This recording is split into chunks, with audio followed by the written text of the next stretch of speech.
Hi guys, cinematic recap here. Before we start, warning. Spoilers ahead. Today, I'm gonna explain an American science fiction, thriller, and fantasy movie called Freaks. The movie begins by showing a 7-year-old girl named Chloe Lewis inside an abandoned house. It can be seen that she is very curious about the situation outside her house.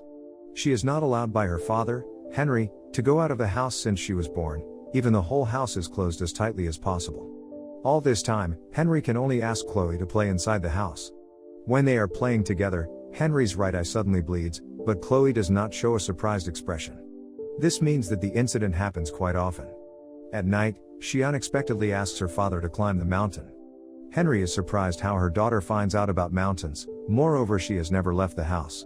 Feeling this can threaten their safety, he immediately burns all the newspaper which he thinks is dangerous for them. The next morning, Chloe wakes up from her sleep and hears a whisper from outside her house, where someone suddenly drops a drawing book for her. The book explains the presence of Mr. Snowcone, who sells ice cream on his van every day. Besides that, he purposely gives ice cream to Chloe through one of the buyers named Harper. When she opens the door, Henry suddenly forbids her to accept the ice cream until he tells Harper's mom that Chloe is allergic to ice cream. As punishment, Henry does not hesitate to lock Chloe in an isolated room to avoid a similar incident which he does not want to happen.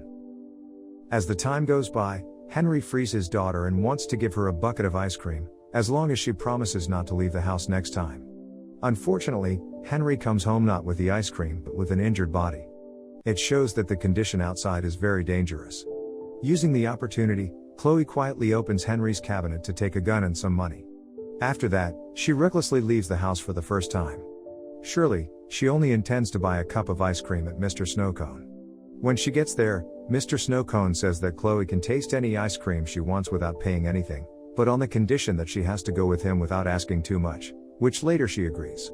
Along the way, Chloe accidentally sees a billboard showing a person with bleeding eyes. Obviously, this becomes a question for her because the condition is exactly like what happened to his father earlier.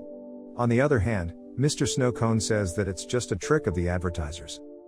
Long story short, they arrive at a city park where Chloe can play swings for the first time. Unfortunately, a policeman approaches them and suspects Mr. Snowcone because he thinks that Chloe has been kidnapped without her parents knowing. Subsequently, Mr. Snowcone is not allowed to come near Chloe and the policeman immediately pulls out his gun. However, Chloe feels otherwise, even she tells the police to stay away while repeating her orders over and over. Strangely, the policeman obeys her order instantaneously as if nothing happened beforehand. On their way home, Chloe sees a photo of a woman near the steering wheel. It turns out that the woman is Mr. Snowcone's child who went missing a few years ago. Besides that, he tells that the woman is also Chloe's mother whom she has never met before.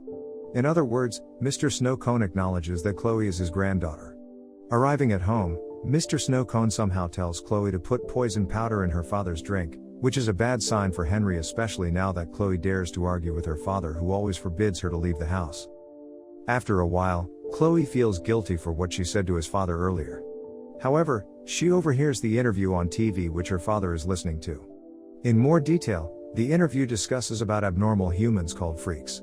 Because the level of abnormality could be a threat to the society, freaks becomes fugitives in every country to be executed.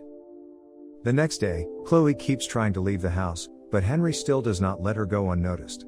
Unfortunately, the prohibition only makes her even more convinced to poison her father. She pretends to apologize to Henry by putting the poison in his drink. Luckily, he immediately realizes that his daughter has bad intentions towards him. He also asks her where she gets the poison powder from. Feeling pressed, she even orders her father to sleep while repeating the orders many times, which causes her eyes to bleed at the same time. This is the second time that her words really work, which shows that she is not an ordinary child. Then she is picked up by Mr. Snowcone, still with her bleeding eyes. Strangely, he is not surprised at all, instead he asks her to go with him again. At this point, Mr. Snowcone intends to bring her to a police agent named Cecilia Ray. For unknown reasons, he seems very excited to meet the agent. Unexpectedly, Mr. Snowcone intentionally brings Chloe to tell that she is one of the freaks. To confirm his statement, Cecilia immediately checks the blood marks near Chloe's eyes using an ultraviolet light, which turns out to be true. This submission is carried out by Mr. Snowcone so he can go to Mount Maddock where the captured freaks will be executed, including his own daughter who is also Chloe's mother. Fortunately, the plan does not go smoothly after Chloe suddenly tries to escape from them. After a while, Mr. Snowcone manages to explain that he has to do this because he had a different opinion than Henry. Her father insists on hiding from the surroundings while Mr. Snowcone was determined to use Chloe's superpowers to save his daughter on Mount Madoc. Since then, the facts are revealed one by one that Chloe's grandfather is also a freak with invisible superpower. When they escape from that place, Chloe keeps screaming to be taken home by her grandfather. As a result, he cannot do anything and immediately brings her home. At that moment, Henry suddenly appears in the middle of the road to pick up his daughter who has been forcibly taken by his in-laws. What's even more amazing is that Henry has the same superpower as Mr. Snowcone, plus he has another superpower to slow down and stop time. No wonder he always uses his superpowers to hide with his daughter. Arriving at their house, Henry immediately locks Chloe back to the isolated room to hide her from the police. However, the plan fails again after Chloe uses her telepathy to control Henry's mind.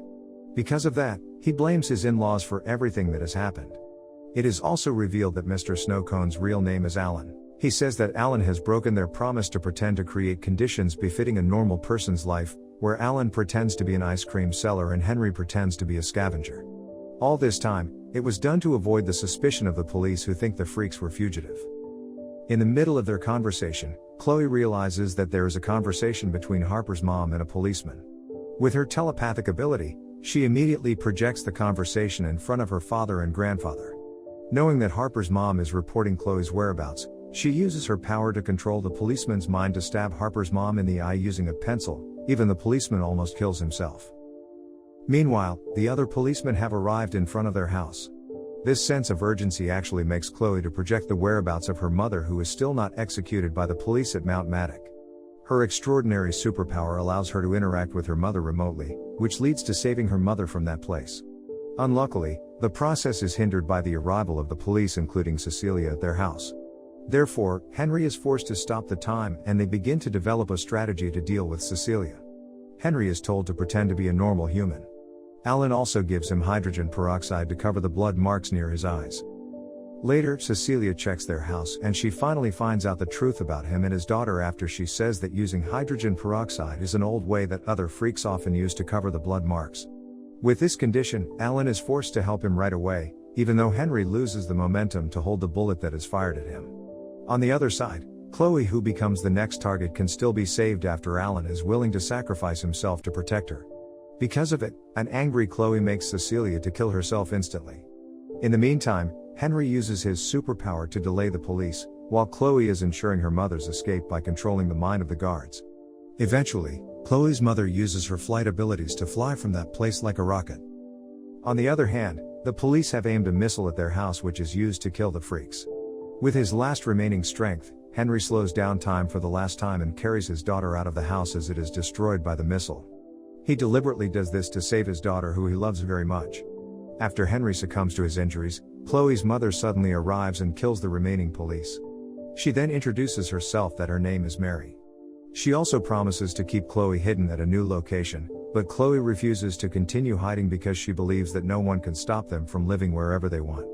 Therefore, Mary agrees and flies off with Chloe.